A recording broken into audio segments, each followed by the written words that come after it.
Hello everyone, Shrimati मोहरी देवी Tapadia girls college के इस यूट्यूब चैनल पे आपका स्वागत है। आज हम केमिस्ट्री क्लास में जो टॉपिक आपके डिस्कस करने वाले हैं वो आपकी है डिग्री ऑफ फ्रीडम। आज का जो अपना वीडियो है वो है स्वतंत्रता की जो कोटि है उससे रिलेटेड है, जिसमें देखिए अगर बात करें तो एक जनरल अपन अगर एक डेफिनेशन के रूप में लिखें तो अपन ये कह सकते हैं कि कोई तंत्र है वो कभी आपका जो स्वतंत्र अवस्था में है वो कभी एक चर होगा, द्विचर होगा या कभी कभी वो त्रिचर या त्रिक की तरह भी क्या करता है, सिस्टम आपका व्यवहार करता है। तो उसी को एक्सप्लेन करने के लिए जो है अपन है इसमें जो फेज इक्विलिब्रियम है उससे रिलेटेड जो है आज अपन बात करने वाले हैं। देखिए फेज इक्विलिब्रियम की जो फोर्थ टर्म थी वो आपकी स्वतंत्रता की कोटि थी। तो अपन स्टार्ट करते हैं आज का अपना वीडियो। तो यहाँ पर बात करें किसी तंत्र के लिए जो स्वतंत्रता की कोटि है कि भी अपन क्या कह रहे हैं कि भी ये आपका कोई तंत्र है, सिस्टम है और इसके लिए अपन उसकी जो स्वतंत्रता की कोटि है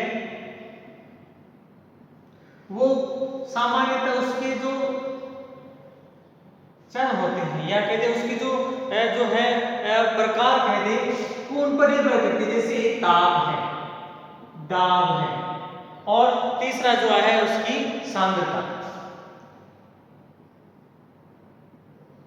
इन सब पर क्या करता है, निर्भर करता है। यहाँ पर अपन ने क्या कहा कि किसी तंत्र की जो स्वतंत्रता की कोटि है वो सामान्यतः उसके जो स्वतंत्रता के चर हैं या स्वतंत्रता के चर जैसे ताप, दाब, सांद्रता पर आपकी निर्भर करती है। अब इस चीज को इसमें अपन ये समझ सकते हैं कि जो इसके चर हैं,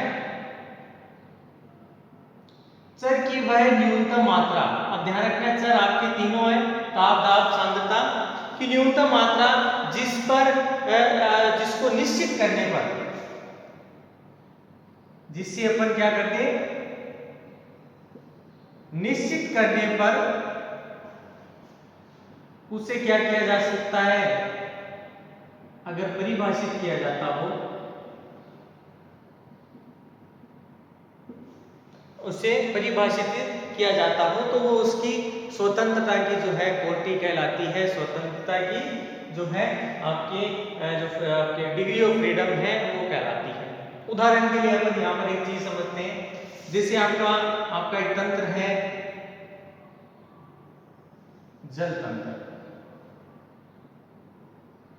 किससे रिलेटेड बात करें, आपका जल तंत्र। जल तंत्र की जो आप व्याख्या करते हैं तो अपन यहाँ पर क्या पाएंगे कि जो जल है सामान्यतः एक प्रावस्था के अंदर होता है। जल क्या है, सामान्यतः एक प्रावस्था में होता है। इसका मीन यह है कि सामान्यतः या तो ठोस है या फिर कहते हैं द्रव है या फिर कहते हैं गैस की जगह पर इसको वाष्प बोलेंगे तो बहुत ज्यादा अच्छा रहेगा। इन तीनों में उपस्थित हो और इसको फिर क्या किया जा सकता हो कि भी अपन क्या करें, आपकी जो न्यूनतम है निश्चित मात्रा पर इसको क्या कर दिया जाता हो, अपन इसको क्या करते हैं भाई, इसको परिभाषित कर दें या फिर इसकी जो एक्सप्लेनेशन है वो दे दें। तो यहाँ पर आप क्या देखोगे कि सामान्यतः इस पे लिए जो कम से कम जो है आपके पैरामीटर्स की जो है यहाँ पर आवश्यकता पड़ती है कि भी इसको अपन क्या कर रहे हैं, एक्सप्लेन कर रहे हैं। तो यहाँ पर अपन कह सकते हैं इसमें कम से कम पैरामीटर्स की यहाँ पर आवश्यकता होती है। अब पैरामीटर्स का मीन मतलब है कि अपन यहाँ कहेंगे कि एक चर है, द्विचर है या फिर त्रिचर है या फिर कहते हैं त्रिक अवस्था वाला जो है आपका पैरामीटर है। अब यहाँ पर जो है अगर अपन यहाँ पर बात करें, जैसे अपन यहाँ पर अपन ने कहा कम से कम पैरामीटर, तो यहाँ पर कम से कम जो अवस्था का मीन यह है कि यहाँ पर अपन को ताप व दाब कम से कम इन दो की जो है आवश्यकता तो पड़ेगी ही पड़ेगी। मतलब अपन इनका एक्सप्लेनेशन कर रहे हैं कि कि भाई जो आपका जल वाला जो तंत्र है, इस तंत्र के लिए आपके जो न्यूनतम पैरामीटर्स हैं वो ताप और जो दाब है, अपन उस पर क्या कर सकते हैं, इसका एक्सप्लेनेशन है वो दे सकते हैं। अतः ये एक तरह का क्या है, द्विचर सिस्टम है या द्विचर तंत्र है, वो इसमें प्रदर्शित किया जाता है। तो यहाँ पर इसकी दो प्रावस्थाएं एक समय के अंदर है वो दो हो सकती है। जैसे अपने यहाँ पर बात करें, जैसे एक तो है आपका ठोस जल, ये आपका पानी है या जल कहते हैं, किसमें है, ठोस जल, किसमें अपन कहते हैं कि बर्फ के रूप में है। तो यहाँ पर मैं इसमें लिख दूं बर्फ, लिख दूं, ज्यादा बेटर रहेगा, ठीक है। अब यहाँ पर चीज देखना है, दूसरी चीज ये किस रूप में होता है, द्रव जल के रूप में हो, तो यहाँ पर भी ये क्या है, अब ये लिक्विड कंडीशन। तो इसकी दो प्रावस्थाएं होंगी। हम जानते हैं कि ठोस पिघलने का जो ताप है, ये कहते हैं जो बाह्य दाब पर है वो क्या करता है, निर्भर करता है कि कोई ठोस है वो पिघल रहा है, वो अपन कहते हैं निश्चित ताप पर जो बाह्य दाब है उस पर क्या करेगा, निर्भर करेगा।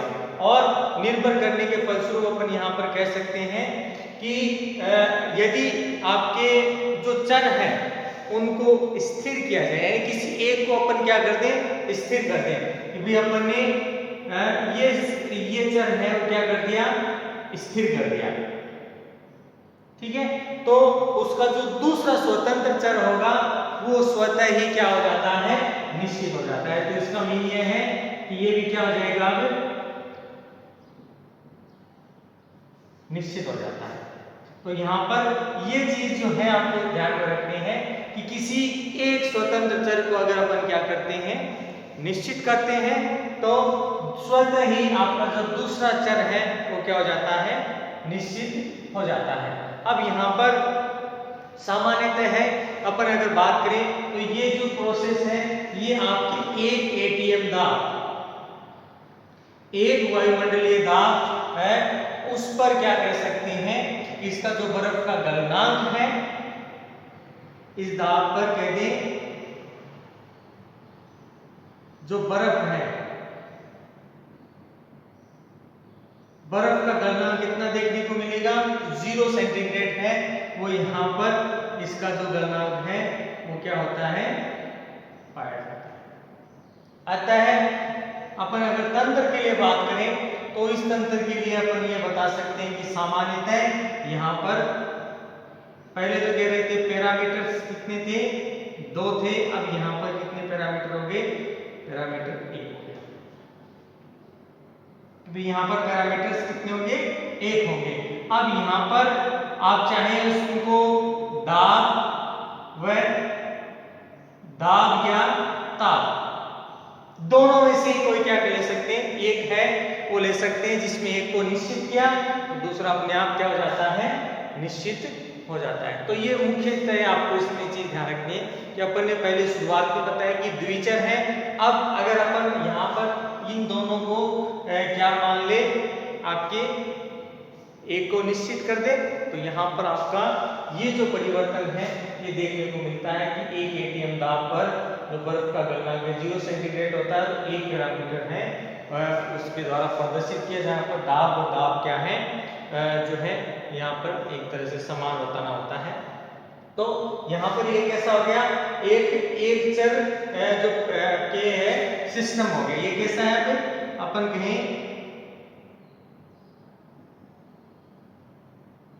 एक चर तंत्र हो गया। यहाँ का जो तंत्र कैसा हो गया, एक चर तंत्र आपके इसके द्वारा बताया जा सकता है।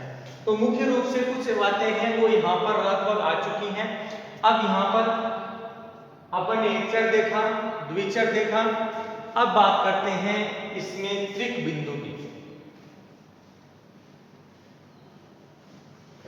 तो यहाँ पर त्रिक बिंदु का मतलब क्या है कि कोई पदार्थ है वो आपके जो है तीनों अवस्थाओं में व्यवस्थित हो और उसके लिए 3 चर है वो उसके द्वारा लिखे जाते हो।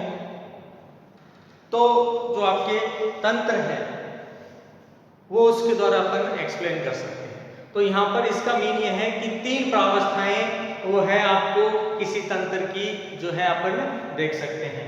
तो यहाँ पर सबसे पहले अगर बात करें कि भाई त्रिक बिंदु किसे कहेंगे, तो यहाँ पर सीधा याद रखना है कि तंत्र है में क्या देखने को मिलती है, 3 प्रावस्थाएं देखने को मिलती है।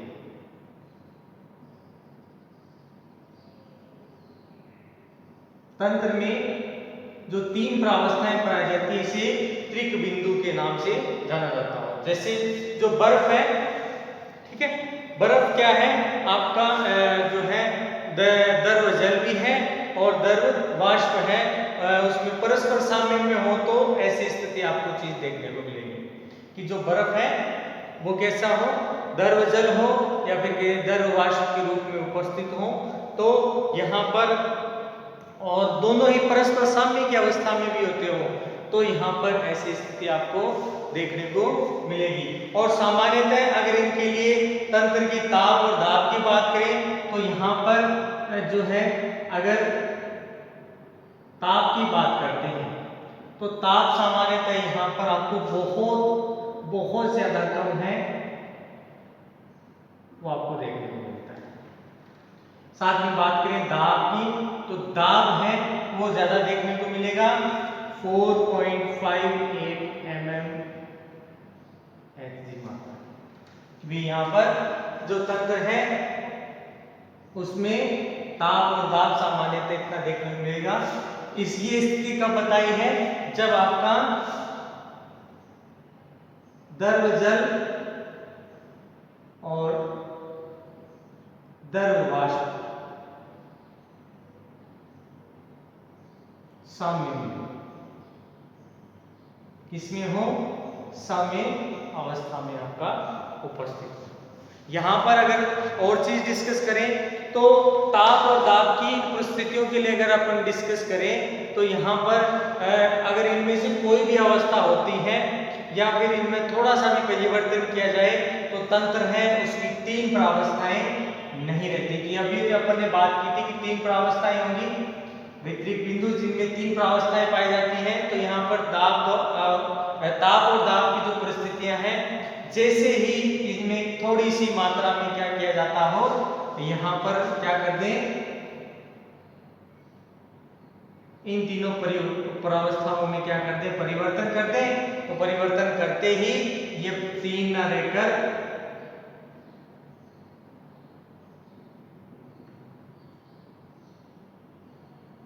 इनमें क्या आ जाता है, परिवर्तन आ जाता है कि या कहते हैं बदलाव आ जाता है। और ये सामान्यतः या तो 2 होंगी या फिर आपकी 1 हो जाती है। क्या यहाँ पर इन दोनों में से ही कोई एक अवस्था आपको देखने को मिलेगी। अतः तंत्र को अगर अपन परिभाषित करें तो हम इसे इस तरह से कह सकते हैं कि किसी चर या पैरामीटर को बताने के लिए यहां पर कोई खास चीज की आवश्यकता नहीं है। यहां पर कोई खास आवश्यकता नहीं होती। अर्थात इस कारण अपन क्या कह सकते हैं कि जो है आपके करंट समय की अगर बात करें तो यहाँ पर तंत्र है वो अपन कह सकते हैं कैसा है, एक तो शून्य चर कह दें या फिर कह दें अचर अवस्था में आपको देखने को मिलता है कि यहाँ पर प्रावस्थाओं में परिवर्तन होता है, 2 हो सकती है, 1 हो सकता है। और इस प्रावस्था परिवर्तन के लिए कोई आवश्यक जो चीजें हैं वो यहाँ पर आपको देखने की आवश्यकता नहीं होती। मतलब इनके लिए जो पैरामीटर्स लिख रहे हैं ना उनकी आवश्यकता नहीं मिलती। इसीलिए ये शून्य चर है या फिर अचर अवस्था में देखने को मिलते हैं। तो ये था डियर स्टूडेंट आपकी degree of freedom. I hope you आज की जो अपने ड्रम से रिलेटेड जो लास्ट वीडियो था आपको पसंद आएगा। वीडियो को लाइक करें, शेयर करें और इससे रिलेटेड जो आपके नोट्स है पढ़ाते रहें। और इस वीडियो को देखने के लिए धन्यवाद।